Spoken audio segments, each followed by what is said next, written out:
Dear compatriots, today, February 20th is 5 o'clock, and in this program we will mainly talk again about an important international event, because yesterday was a very interesting day and a very interesting and important event took place. We had a meeting between Macron and Trump at the White House. In addition to that, a summit was held in Kiev dedicated to on the third anniversary of the military operation, as well as Vladimir Putin.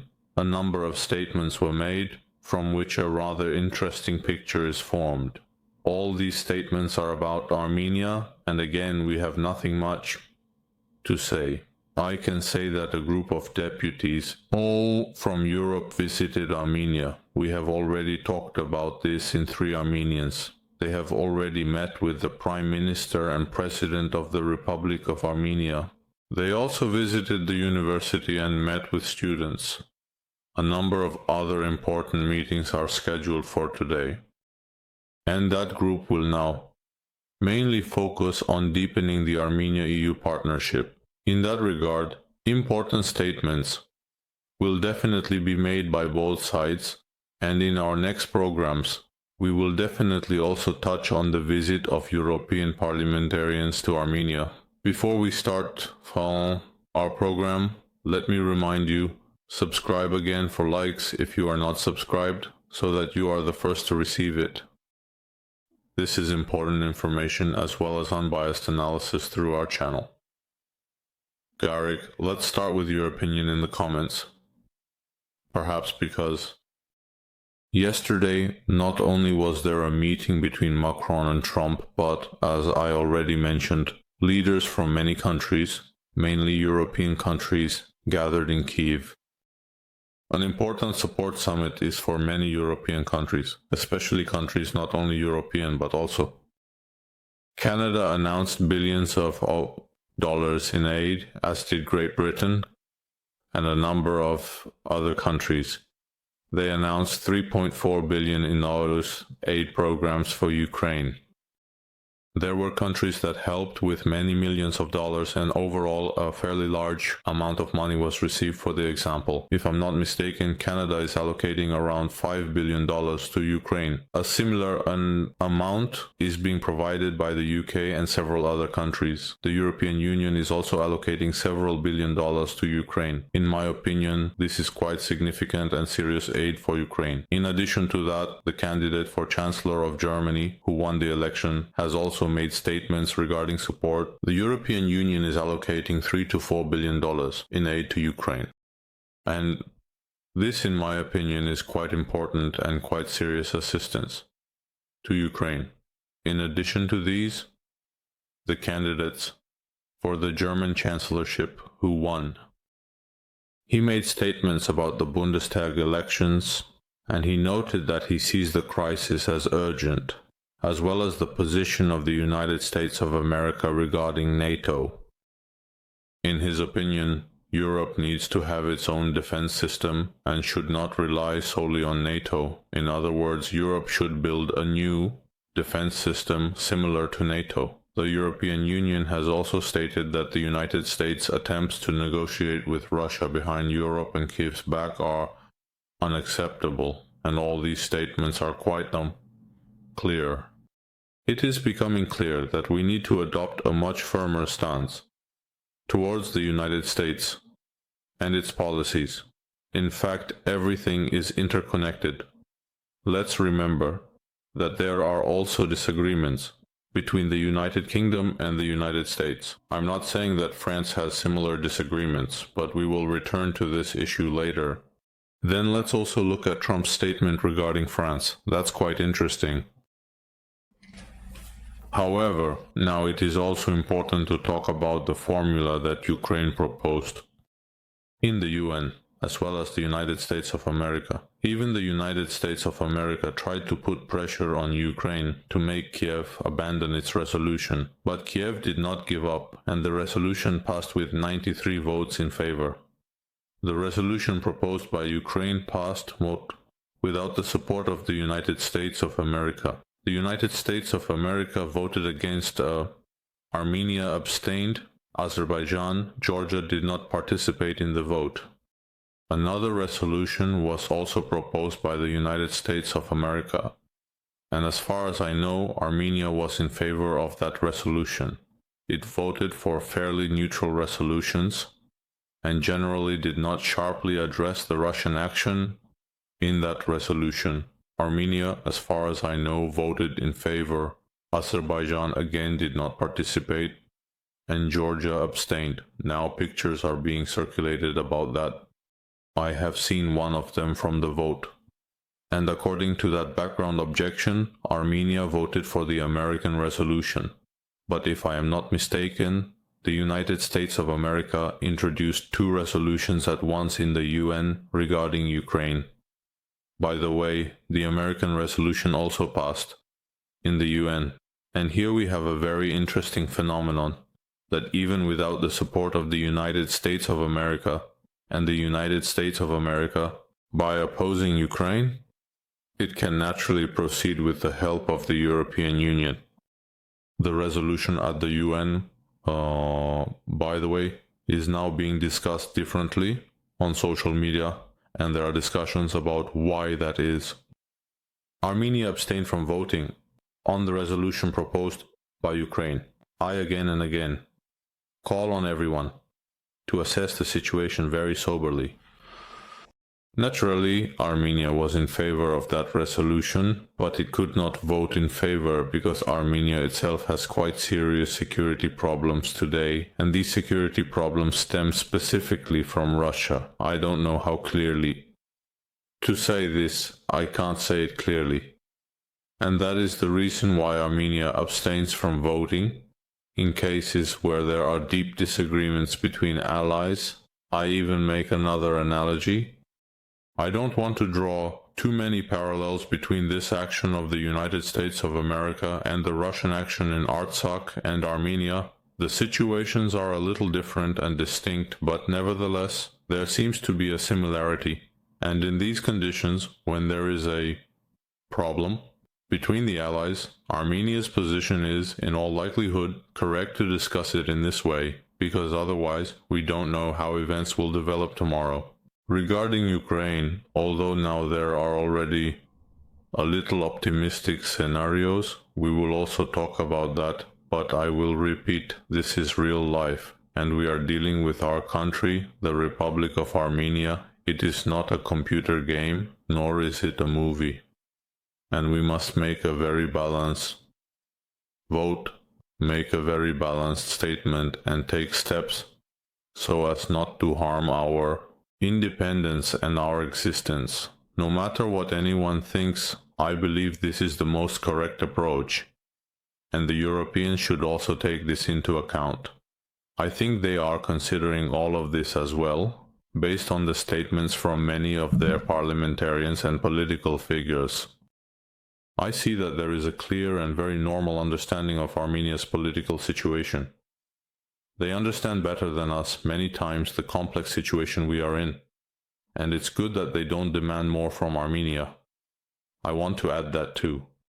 It is possible that there are many people among us who want Armenia to do more and have been demanding and criticizing the Armenian government for this, why it did not vote in favor. I am saying this as an example of voting on many other issues as well, but I clearly see that there is a similar demand from Europe, from the European Union countries for Armenia, and they can even advise Armenia to take such a position.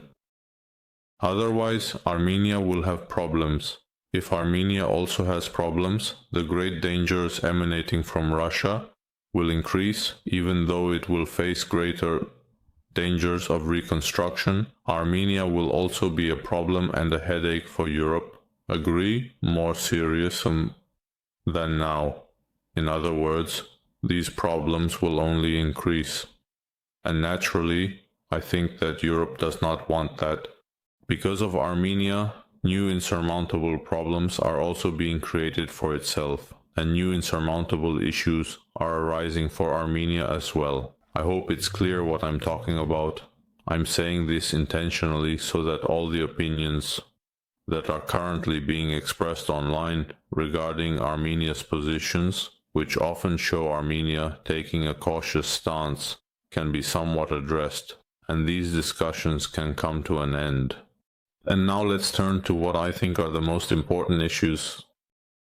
It's to celebrate the meetings between Trump and Emmanuel Macron. It's their statement on Ukraine. Let me say that from the very beginning. I didn't see many smiles during that meeting, which is usually present among politicians, but at the same time some very interesting statements were made.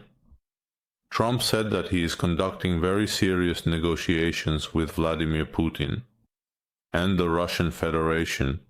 He mentioned that the negotiations are mainly focused on ending the war, meaning that the core of all discussions is about stopping the war. Besides that, they are also discussing economic cooperation between the countries. Beautifully, Putin and Trump are discussing economic cooperation between the countries, and I will say that at the core there are likely quite serious and ambitious plans laid out between Trump and Putin. As strange or surprising as it may sound, this is a fact. In fact, during that meeting, Trump also mentioned that Russia has rare metals, and the United States is interested in those rare metals. They are interested in these rare metals. In addition, Putin also said the same thing in Russia. When he made a statement, he said that he is interested in rare metals. The United States is interested. He says that we can export 2 million tons of aluminum to the United States. He says that it will be quite useful for the United States to regulate. There are those. He also mentioned regarding the metals that the Russian Federation could implement joint projects with the United States, particularly in Krasnoyarsk, concerning aluminum exports. This means they are already discussing specific projects. Donald Trump and Vladimir Putin, how can they export rare metals, especially aluminum, from Russia, and Russia also in that regard actually seemed to make concessions, whose economic interests are also in their favor? Naturally, let's think about this in a logical way, because here is an important analysis around this. Can we do what this agreement is for and what for? In Russia, there is a similar agreement with the United States of America, but now let's talk about all the statements made by Trump and Macron. Trump assured Macron that he is helping Ukraine and helping it like no one has helped it before. He also says that some of these negotiations are based on the issue of bringing peace to Ukraine. In his opinion, this conflict can be ended in just a few weeks. And if Zelensky visits the United States of America and signs a peace document in the White House, this war will end. Although there may be a slight misunderstanding here. I don't understand what peace document Zelensky should sign. At the White House, if Vladimir Putin is not present, that document should be signed between the United States and Ukraine to bring an end to the war. To be honest, it's hard to understand Trump's statement, but there might even be a discussion about a trilateral document being signed involving the United States.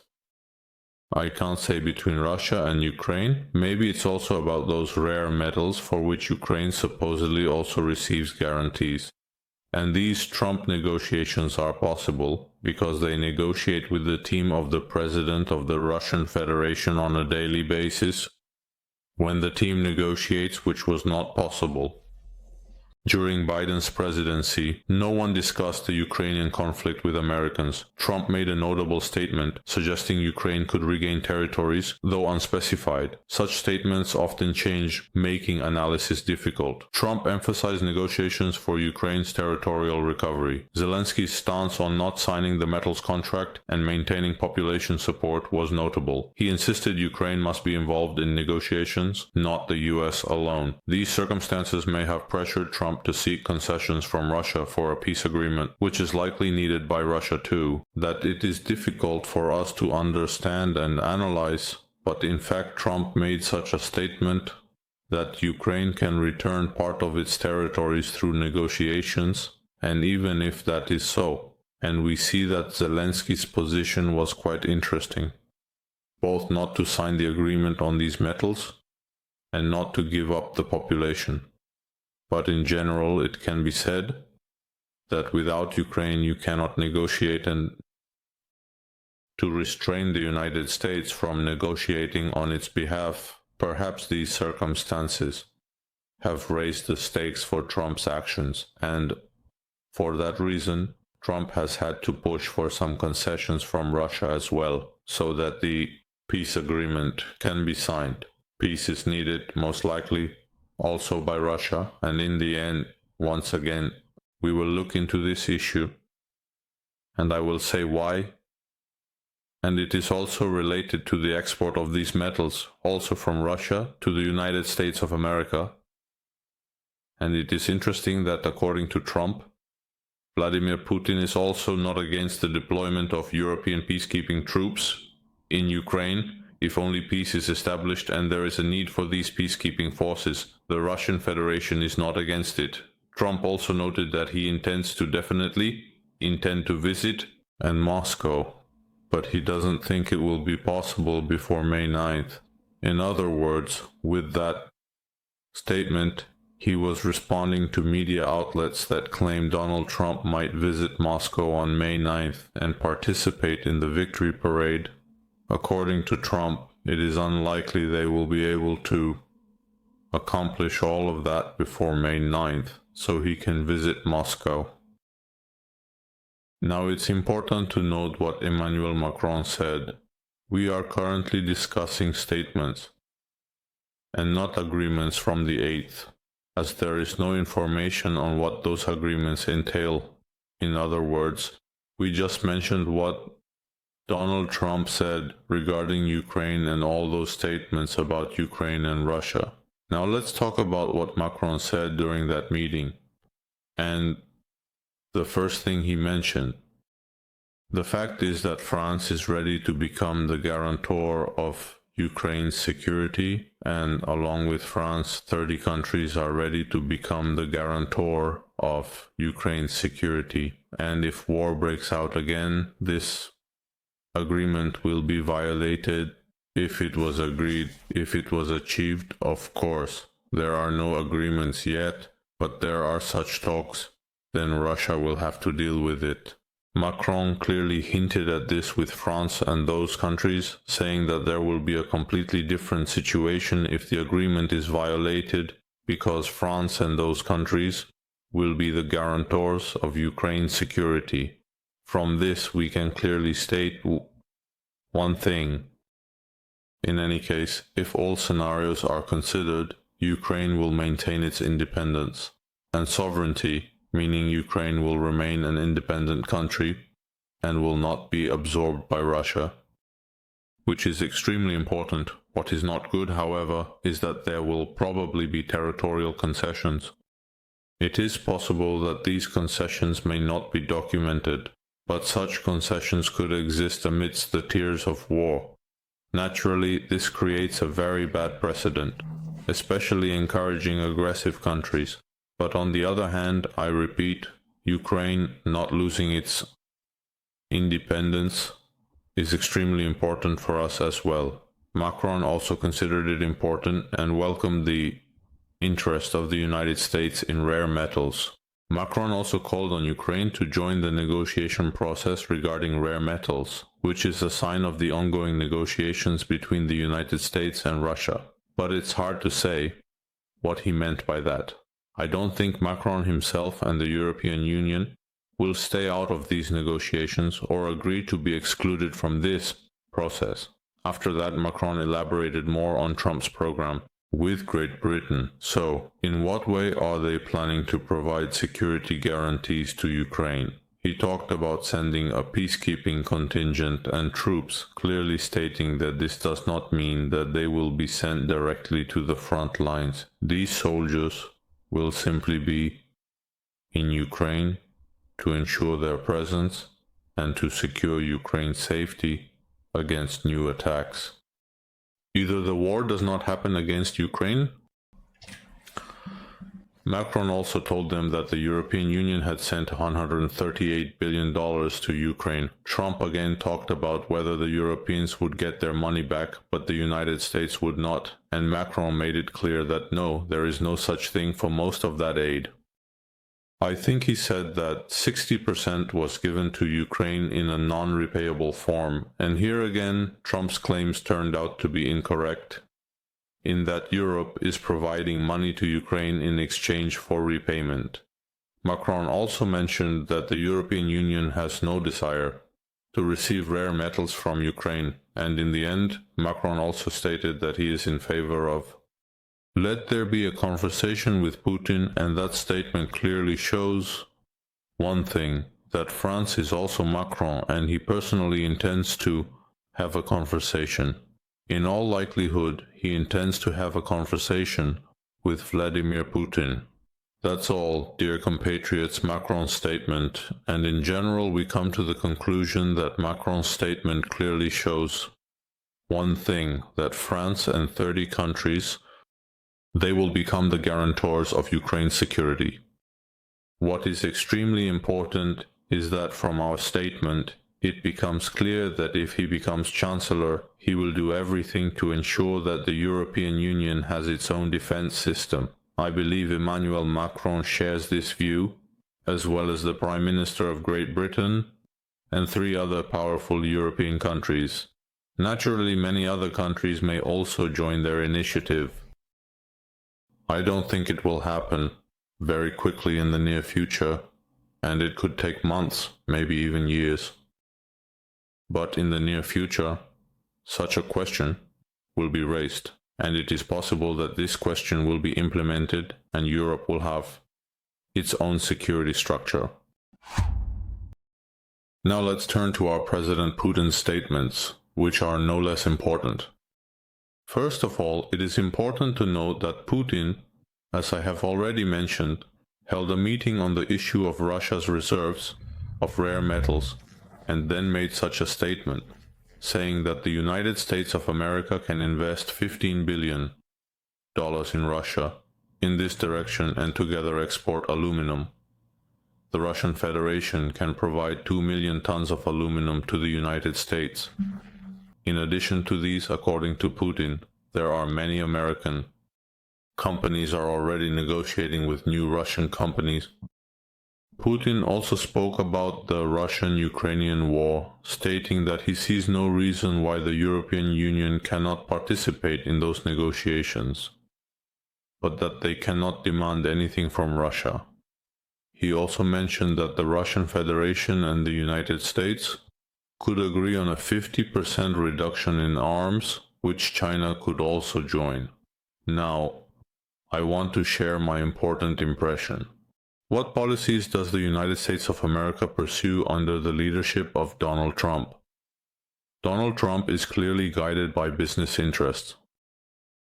And seeing Russia's weakened economy, Russia's defeated economy, Russia's entangled in that war, he believes that the time has come for that war to end, and to end it at the expense of Ukraine.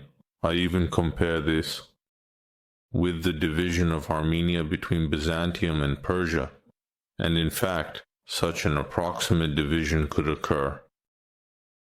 I'm giving a very crude example, but Ukraine will be divided between Russia and the United States, more precisely between Europe. In my view, we are talking about something bad, of course.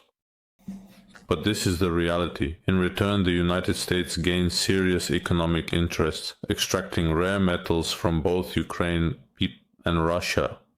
Russia's weakened economy is almost in ruins.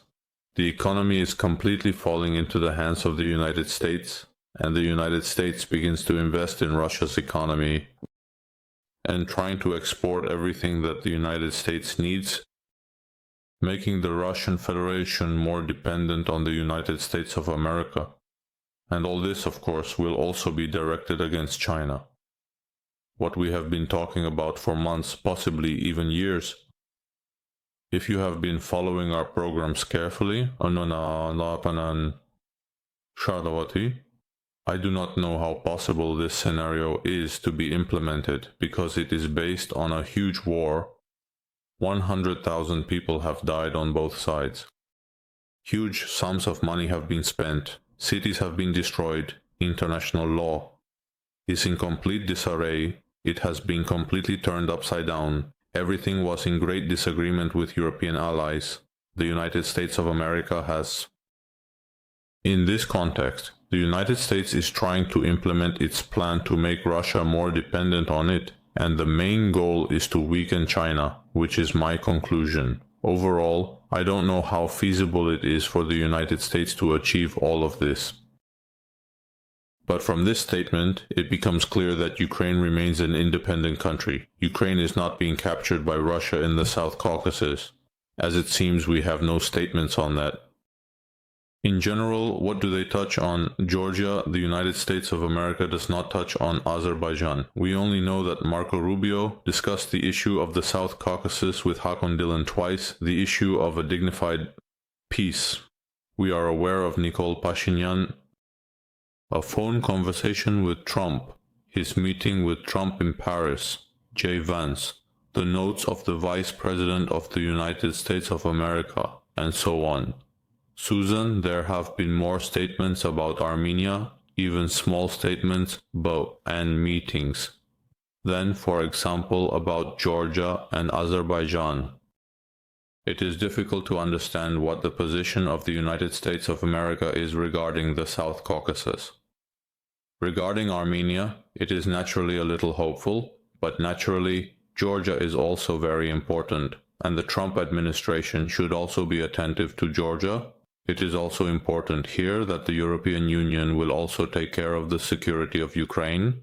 This gives rise to hope that they will also try to help Armenia, and in the future, security guarantees may be provided to Armenia as well. We need to navigate this period very carefully, where we need to show determination.